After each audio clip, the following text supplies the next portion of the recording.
இந்த ஜோதிடம் வந்து நம்மளுடைய வாழ்க்கையில வந்து புரிதலையும் அல்லது உணர்தலையும் நம்ம வாழ்க்கையில் நிறைய இடத்துல உணர வைக்குது. எல்லாரும் என்ன கேட்குறாங்க, சார் நான் வெளிநாடு போகணும், நான் வெளிநாடு போகணும், நான் வெளிநாட்டு போனால் எனக்கு யோகமா இருக்குமா? நான் வெளிநாடு போனால் என்ன பரிகாரம் பண்ணணும்? அப்படின்னு நிறைய பேர் கேட்பாங்க.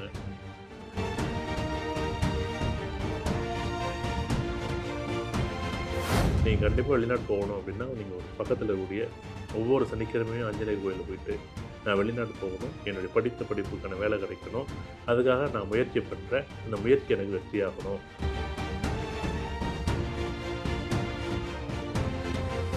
ஆனா எனக்கு வந்து வேலை வாங்கி குடுப்பாரா அப்படின்னு வச்சுக்கங்களேன், வேலை எப்படி கடவுள் வாங்கி குடுப்பாரா என்ன? இங்க நெறைய பேர் அப்படிதான். எனக்கு 9 விளக்கு ஏத்துனா வேலை கிடைச்சிரும். அது எப்படிங்க வேலை கிடைக்கும்? இந்த பரிகாரங்கள் அப்படிதான் எல்லாருமே சொல்றாங்க. அது மாரி சொல்லக்கூடாது. ஏன் அப்படின்னா, எல்லாருமே என்ன நினைக்கிறாங்க, உங்களுக்கு பணம் வரணும். நீங்க என்ன வேலை பார்க்குறீங்க? இவ்வளோ பணம் வரும், இவ்வளோ பணம் வராது. அப்படின்னு உங்களுக்கு தெரியும்ல. அப்படி இத்தனை லட்சம் பணம் வரும்னு எழுதுனா வந்துருமா என்ன?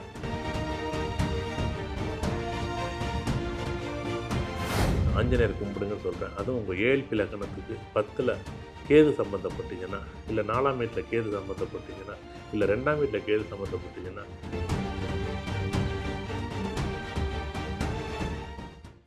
ஜோதிடத்தின் பரிணாம வளர்ச்சி ஏஎல்பி ஜோதிடம். ஏஎல்பியில படிங்க, உங்க வாழ்க்கை உங்க கையில. அனைவருக்கும் வணக்கம். இந்த நாள் இனிய நாள். வாழ்வில் எல்லாரும் எல்லா வளமும் பெற வேண்டும். அட்சய இலக்கண பദ്ധதி ஜோதிட முறையில வந்து ஒரு எளிமையான பரிகாரம் சொல்லுங்க அப்படிம்பாங்க. நான் அந்த பரிகாரத்துக்கு முன்னாடி நான் ஒரு கேள்வி கேட்பேன். அ இந்த கேள்வி உங்களுக்கு எத்தனை பேருக்கு எல்லாருக்குமே புரியணும் அப்படின்னு நான் நினைக்கிறேன். என்ன அப்படின்னா, காலையில ஒரு 10 மணிக்கு ஒரு பஸ் வரும்.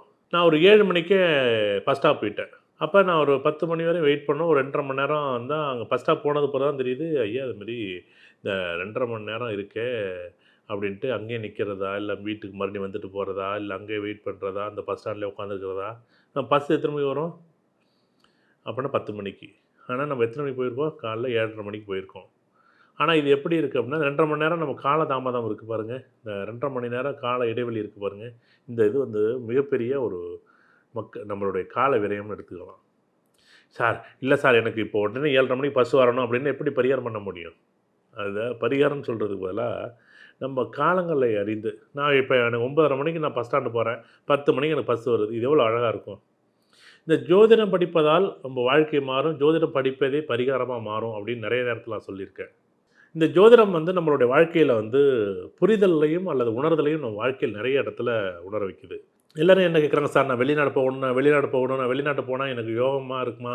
நான் வெளிநாடு போனா என்ன பரிகாரம் பண்ணணும்? அப்படின்னு நெறைய பேர் கேட்பாங்க. நம்ம வெளிநாடு போவதற்கு முன்னாடி என்ன சொல்றோம்? வெளிநாடு சம்மந்தப்பட்டது யோகம்னு சொல்றோம்ல. வெளிநாட்ல இருக்கவங்கள கேட்டு பாருங்களேன். சார் எனக்கு நீங்க வெளிநாடு போகணும், நான் சம்பாரிக்கணும். இதுதான் நம்ம மனிதனுடைய இயல்பா இருக்கு. ஆனா, நீங்க வெளிநாட்ல போய் ஒரு நாளைக்கு இருந்து பார்த்தா தெரியும். இந்த உறவுகளா இருந்தாலும் சரி, நம்மளுடைய வாழ்க்கை முறைகளா இருந்தாலும் சரி, உணவு முறைகளா இருந்தாலும் சரி, சூழ்நிலைகளும் சரி, நம்ம ஒரு கட்டாயத்தில தள்ளப்பட்டு, நம்ம அந்த இளமை காலத்தில நான் ஒவ்வொரு தடவ வெளிநாடு போகும்போதும், அந்த இளைஞர்கள், அவங்களுடைய குடும்பம், அப்பா, அம்மா, உறவுகள், அண்ணன், தங்கச்சி, மாமா, மச்சான் உறவுகள் எல்லாத்தையும் விட்டுட்டு, அந்த பணம்ங்கிற ஒரு நிகழ்வுல படிச்ச படிப்புக்கு ஏதோ ஒரு வேலைய பார்த்துக்கிட்டு, படிச்ச படிப்புக்கு ஏதோ ஒரு சம்பளத்த வாங்கிக்கிட்டு, அந்த வேலைக்கு கஷ்டப்பட்டு, ஏதாவது உடல வருத்தி, மனம் வருத்தி அந்த நிகழ்வ அழகா அவ்வளோ சங்கடப்பட்டு அந்த வேலைய வந்து செய்றாங்க.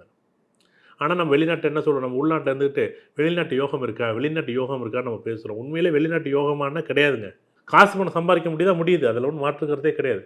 ஆனால் காசு பணம் சம்பாரிச்சு ஒரு நாள் கடைசி காலத்தில, எல்லாம் காசு பணம் கிடைச்சது பிறகு ஒரு நாள் எதுவுமே இந்த உறவுகளும், இந்த இளமை காலம் முடிஞ்சது பிறகு திரும்பி பார்க்கும்போது ஒண்ணுமே இல்லாம இருக்கும் பாருங்க. அப்பதாங்க நமக்கு தெரியும். அடடா! இந்த வெளிநாட்டு யோகங்கிறது எவ்வளோ பெரிய ஒரு அ அவயோகமா மாறுது அப்படிங்கிறது. அது வந்துட்டு இப்ப இந்த ஒரு 2 வருஷத்துல சம்பாரிச்சிடலாம். 5 வருஷத்துல சம்பாரிச்சிடலாம். 10 வருஷத்துல சம்பாரிச்சிடலாம். இது எல்லாமே இருக்கட்டும். ஆனா, நான் வெளிநாடு போய் தான் ஆகணும் அப்படின்னு ஒரு கட்டாயத்துல எல்லாருமே இருக்கிறோம். ஏன் அப்படின்னா, நம்மளுடைய உழைப்புக்கு ஏற்ற ஊதியம் இல்ல அதிகப்படியான ஊதியம் வந்து எங்க கிடைக்குது? வெளிநாட்ல கிடைக்குது. நான் இங்க ஒரு 40,000 சம்பாரிச்சேன். வெளிநாட்ல போனா ஒரு 80,000, 1,00,000 சம்பாரிக்க முடியும். நான் வெளிநாடு போய் தான் ஆகணும். என்னுடைய குடும்ப சூழ்நிலை. சரி போகலாம். இப்ப அந்த காலத்துல என்ன அப்படின்னா, ஒரு கடல் விட்டு கடல் தாண்டக்கூடிய நம்மளுடைய கடவுள் அல்லது தெய்வம் அப்படின்னு எடுத்துக்கிட்டா ஆஞ்சநேயர். நான் அடிக்கடி சொல்வேன். அ அன்னைக்கு வந்து ஒரு அனுமன் வந்து அந்த சஞ்சீவி மூலிகை எடுத்துட்டு வரும்போது, அந்த மலையை எடுத்துகிட்டு கையில் வரும்போது ஒரு கடல் விட்டு கடல் தாண்டி வரக்கூடிய ஒரு அமைப்பு யாருக்கு இருந்துச்சுன்னா ஆஞ்சநேயருக்கு இருந்துச்சு.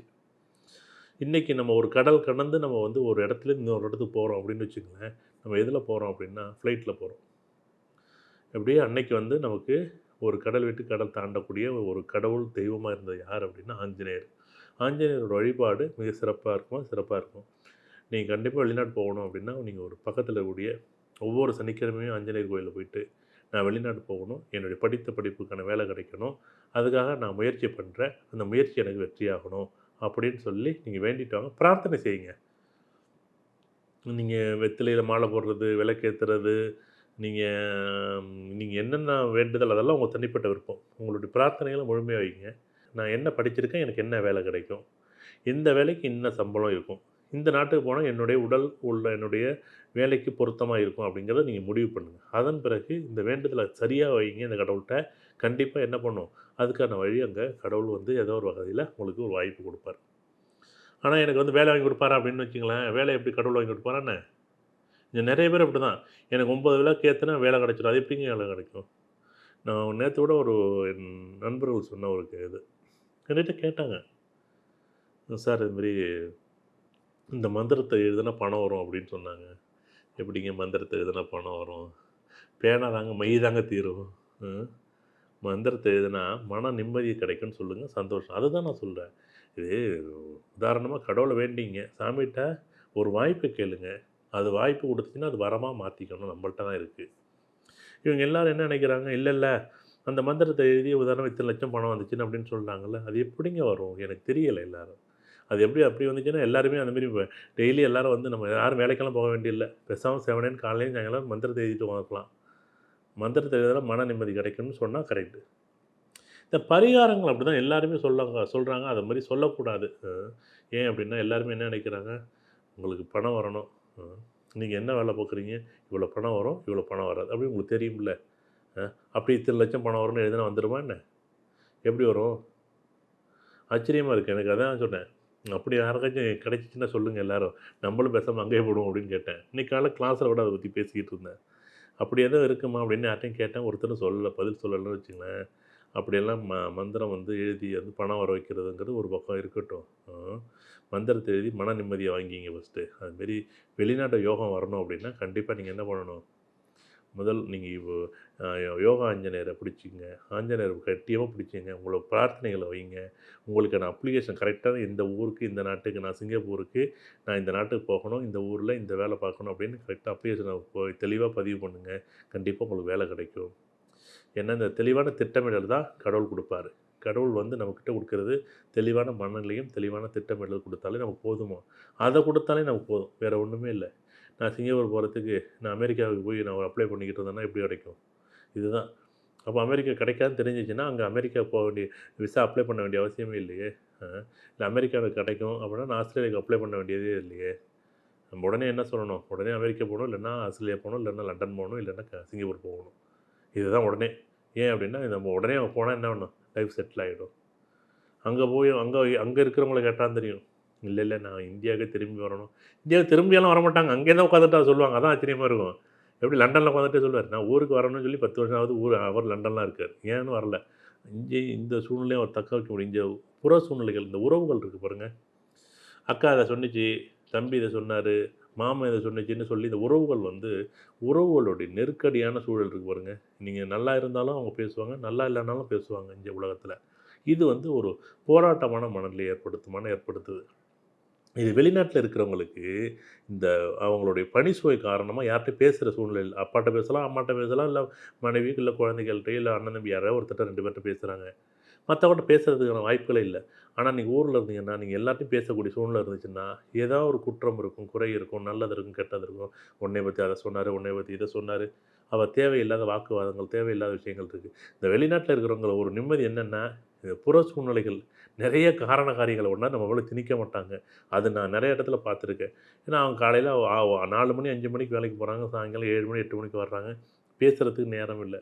அதோட்டு வந்து இந்த வெளிநாடு போகணும் அப்படின்னு நினைக்கிறவங்க கண்டிப்பாக வந்து அதுக்கு வந்து இப்போ உதாரணம் என்ன சொல்கிறேன், எல்லாருமே வந்து ஆஞ்சநேயர் கும்பிடுங்கன்னு சொல்கிறேன். அதுவும் உங்கள் ஏஎல்பி லக்கணத்துக்கு 10ல் கேது சம்மந்தப்பட்டுச்சுன்னா, இல்லை 4ஆம் வீட்டில் கேது சம்மந்தப்பட்டுச்சுன்னா, இல்லை 2ஆம் வீட்டில் கேது சம்மந்தப்பட்டுச்சுன்னா, அந்நிய மொழி, அந்நிய நாடு அதொட்டு அதன் மூலமாக உங்களுக்கு வருமானத்தை பெருக்கி கொடுக்கும்.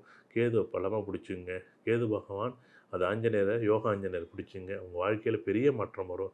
10ல் கேது இருந்துச்சுன்னா மருந்து மாத்திரை, 10ல் கேது இருந்துச்சுன்னா மருத்துவம், 10ல் கேது இருந்துச்சுன்னா வெளிநாடு, 10ல் கேது இருந்துச்சுன்னா எதிர்பாராத வெளிநாட்டு பயணங்கள், 10ல் கேது இருந்துச்சுன்னா ஒரு விஷயத்தை உங்களை நீங்களே சுருக்கிக்கூடிய அமைப்பு இருக்கும். வெளிநாட்டில் ஒரு அமைப்பு உண்டு. 10 வருஷம் நல்லாயிருக்கும். அதன் பிறகு உங்கள் வாழ்க்கையில் நீங்கள் தீர்மானிங்க. ஒவ்வொரு 10 வருஷத்தும் ஒரு லக்கணம் மாறும். அதற்கு ஏற்ப உங்களுடைய வாழ்க்கை முறைகளை மாற்றிக் கொள்ளுங்க. கண்டிப்பாக உங்கள் வாழ்க்கை பெரிய மாற்றமாகும். உங்கள் வாழ்க்கை வளமானதா அமையணும் அப்படின்னு நான் வாழ்த்துறேன். நன்றி, வணக்கம். சித்தர் பூமி